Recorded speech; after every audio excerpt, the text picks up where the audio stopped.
This is Make It Plain. Make It Plain. MIP With Masamela Matfumo. Mark Thompson. Make It Plain. Get woke. God bless you, ladies and gentlemen. Had the privilege and honor of being in custody Thursday with our dear sister, our queen sister, and the great organizing that went into what happened on Capitol Hill. A tremendous turnout, a tremendous demonstration, bans off our bodies, a collective organizational effort. I want to shout out Center for Popular Democracy. I want to shout out NARAL, Pro-Choice America. Saw our good friend Christian Nunez of National Organization for Women out there. But, and of course, Planned Parenthood was there in the presence of Alexis, but Planned Parenthood Action was represented not only by their whole crew, but by Executive Director Kelley Robinson. Kelley, God bless you. Welcome back to Make It Plain. How you feel? You had a chance to catch your breath after that experience. I came in my hotel room, sat in a chair, didn't even lie down, and passed out and didn't wake up till the middle of the night. It was terrible. I had other places to be. I just was knocked out. Have you had a chance to recover? You know, I've still been running, I've been moving, but I got to tell you this, I am lifted and buoyed by all of the energy and the activism that we're seeing right now. And I think we told you this, yesterday was the first time Planned Parenthood Action Fund had ever done civil disobedience in the history of our organization. Wow, and we felt called to do it, inspired by your work, by the work of, civil rights leaders, the legacy of organizing, that when our people have to put their bodies on the line because the institutions have failed them, it's required of us to do the same, to lift the urgency of the issue. So it was a really hopeful and inspiring moment. And I just know that there's more to come. Yeah, and hopefully there will be.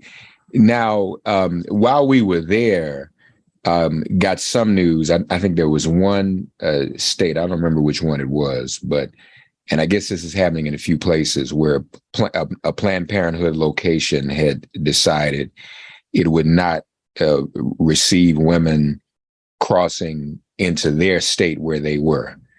Can you talk to us about that? And is this a system-wide decision, an institution-wide decision, or are Planned Parenthood locations having to address some of this state by state?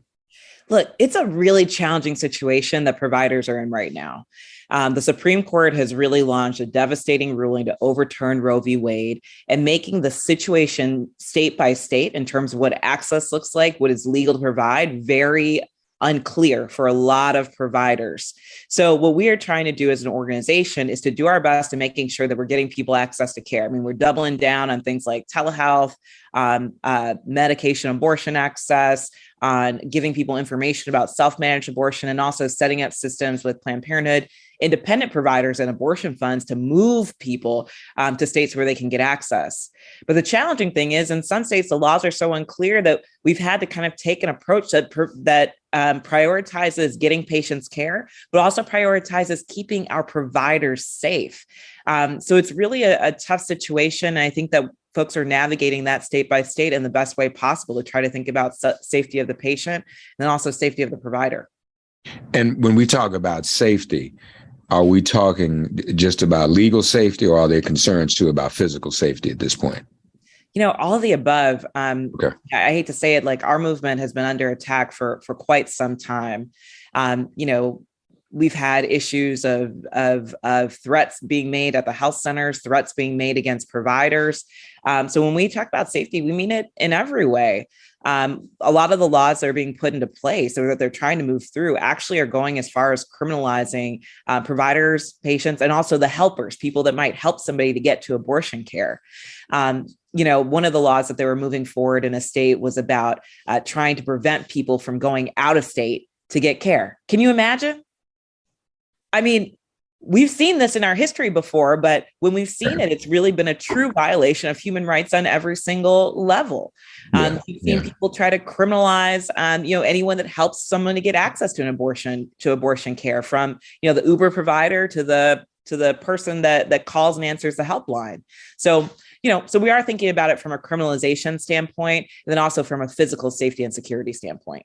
Well, I guess at this hour with this ruling, legal safety and physical safety are synonymous, because I mean, they'd love to lock folk up and take away our freedom and put us in jail for standing for this. Are you finding, though, what happened on Capitol Hill was great? I think over almost 200 people or more were arrested.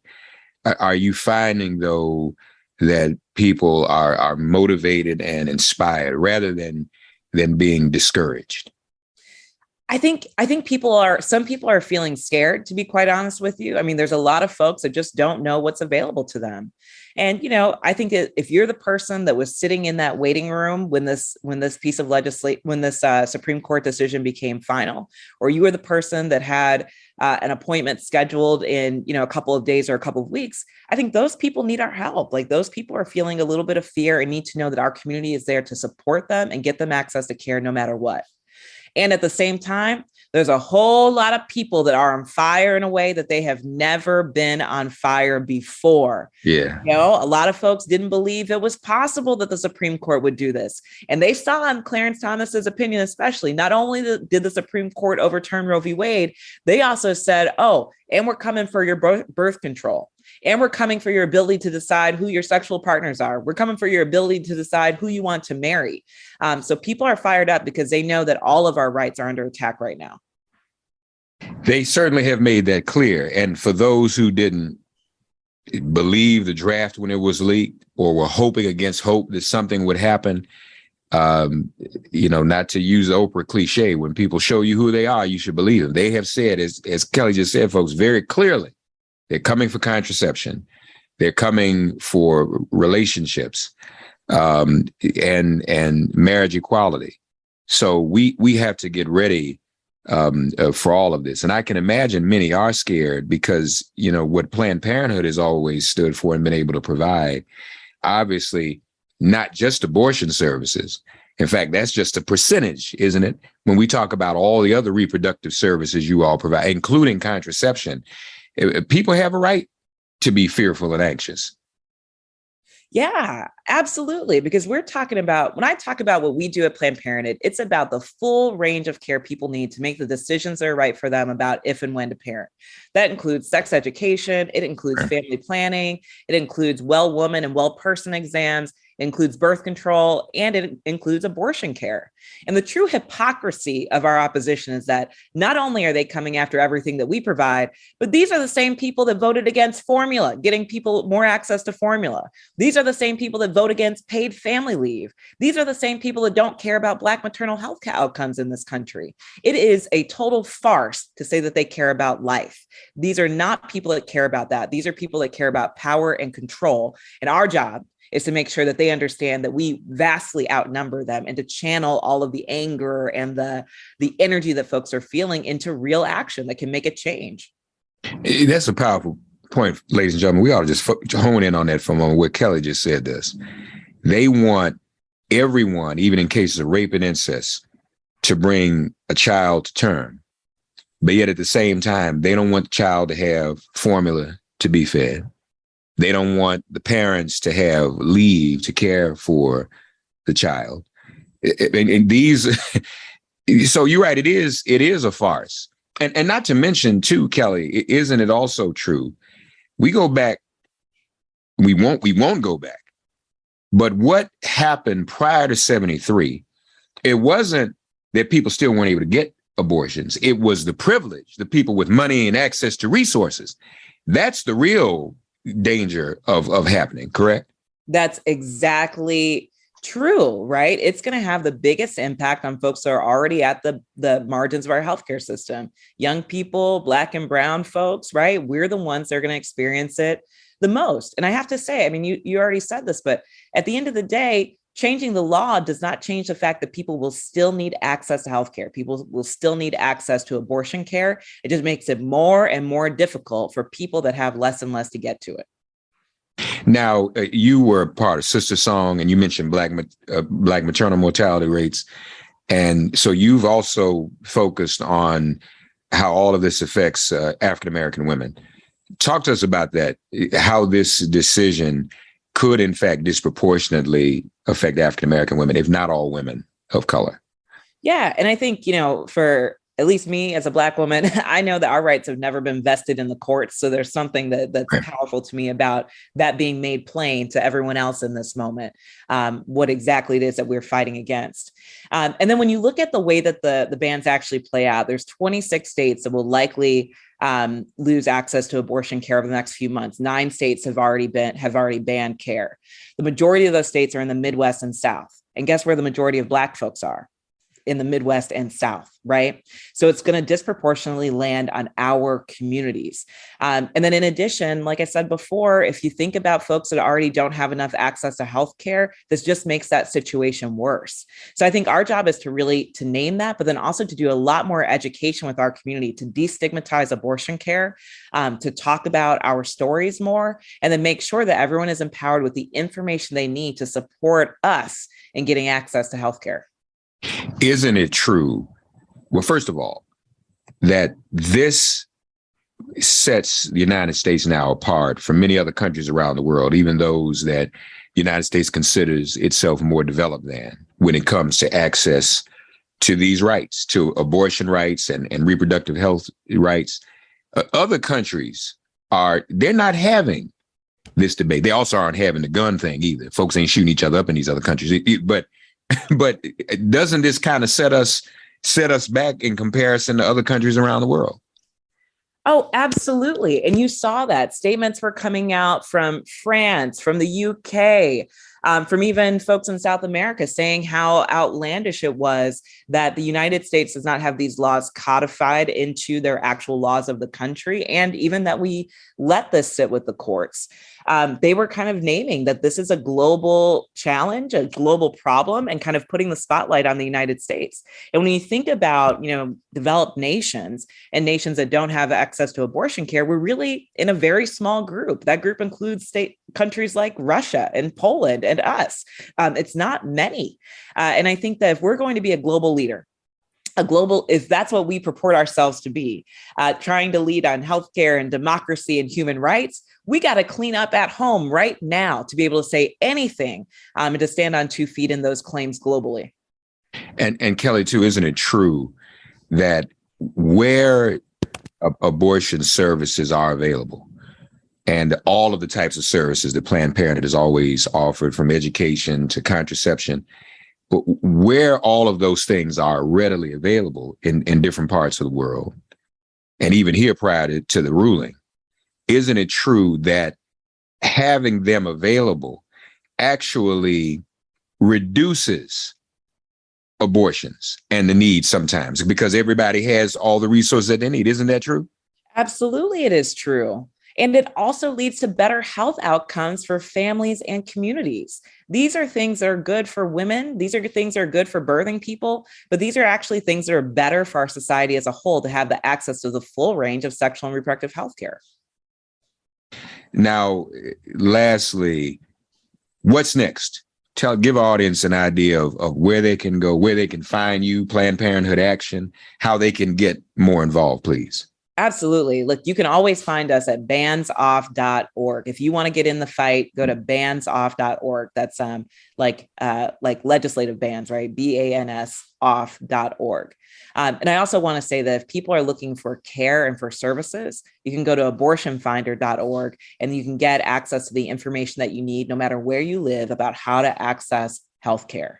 And I also just want to say that the fight continues. We know that there are some states that have trigger laws on the books, which meant that as soon as that ruling came down, that abortion became illegal.